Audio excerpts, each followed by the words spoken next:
Neurotic, judgmental, and manipulative Yes. are some of the ways to describe Chuck McGill, played by Michael McKean on Better Call Saul. Yeah, and as the hit series returns for season 2, Chuck's relationship with his brother Jimmy is strained, to say the least. Take a look. What are you doing here? My name is on the building. So great to have you here. If you need anything, I'll be in my office.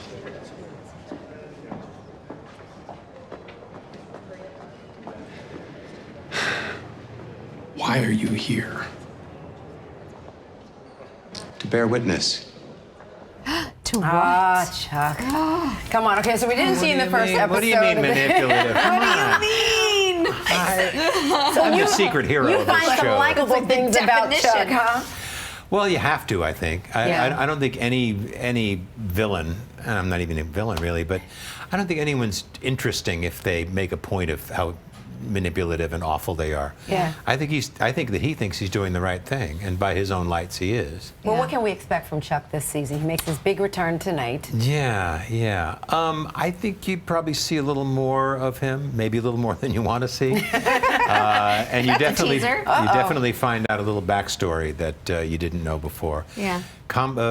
Families are complicated. Brothers are complicated. Boy, And this is a very, very you're complicated. going to have everybody watching with that answer. I know. Oh, well, good. yeah, this is such a great show, though. It's obviously a spin-off from Breaking Bad. You know, there's a lot of spin-off shows that aren't very successful, but this one is just through the roof. And you've got the Breaking Bad fans, you've got new fans. Yeah. So what do you think it is about this show that have people tuning in? Well, I think the degree of focus that Breaking Bad had, mainly because of the writers, Vince Gilligan and Peter Gould and Tom Schnauz and a lot of others, it's the same kind of thing, the same kind of focus, and no character is two-dimensional. Yeah. Every character is as deep as a real person. You don't ever meet a person. You can't sum up anyone you know in just one paragraph. Yeah. It's pages and pages and There's pages. layers to all these exactly. characters. Yeah. Well, So, speaking of the writing, you know, the writers for the show just picked up a great award. And Yes, we hear they that did. you accepted this role without even reading a script. yeah. Well, That's I'd worked with Vince Gilligan once before on X-Files. He co-created a character that I Which did. you were great in. Oh, thanks. Yeah, it was really, really fun.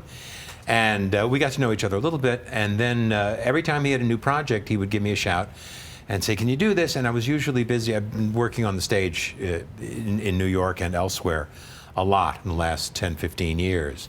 So I was never able to do anything, Yeah. you know. And this time the working Stars aligned. Yeah, that's And exactly. aren't you glad you said yes, as Of usual, course. right? Yeah. Yeah, well, we were talking at the top of the show about Jim Burrows, and your big break was on Laverne and Shirley, Yes. which was also with Jim Burrows. So It's my first Screen Actors Guild job. yeah, you so betcha. that one's burned in your brain forever. Yeah. Then. But what was your experience like working with him? Well, Jim did, in the first 2 seasons, he did several shows, you know, and he was just really good at it. And he also has that great thing that good directors have, which is they are the kind of the eye of the storm. They're the kind of the calm at the center, you know. Yeah. I'm sure there are other directors who like to chew up the scenery, but Jim is sort of the one, he's just exactly the pair of eyes and ears you want. Yeah. And also a very funny man. He's from funny people as well. Oh, yeah. You know, his dad, Abe Burrows, was one of the writers of the original Guys and Dolls. Oh, really? Oh my God, yes. And Yeah. he was a brilliant singer-songwriter of funny songs. He was just hilarious. Yeah. You like a great resource of entertainment history. I On the know commercial everything. break, he was telling us I know. about Yeah. so many things. Gotta ask you, speaking of funny moments, about on SNL when you used to play Bill Clinton, and right now with politics, why'd you make that face? You were a great Bill Clinton. No, I wasn't. I'll tell you why. I had to follow Phil Hartman's Bill Clinton, which was state of the art, Yeah. and I was followed by Darrell Hammond's Bill Clinton, which was state of the art. You were book sandwiched 2. by Yeah. them. So And did you retire your Bill Clinton Oh, after no, that? I didn't even want to do it. I was the only one old enough and gray enough to do it. And I remember right before the first time I did Clinton on the show, we were just about to go, and Joe Dixo is counting down, 5, 4, and I said, I'll clean it up a little bit. Lauren, screw it. Call Phil. But I had to go through it and do it anyway. You were great, and Oh, you can thanks. catch Michael and something else great on AMC's Better Call Saul Mondays at 10 p.m.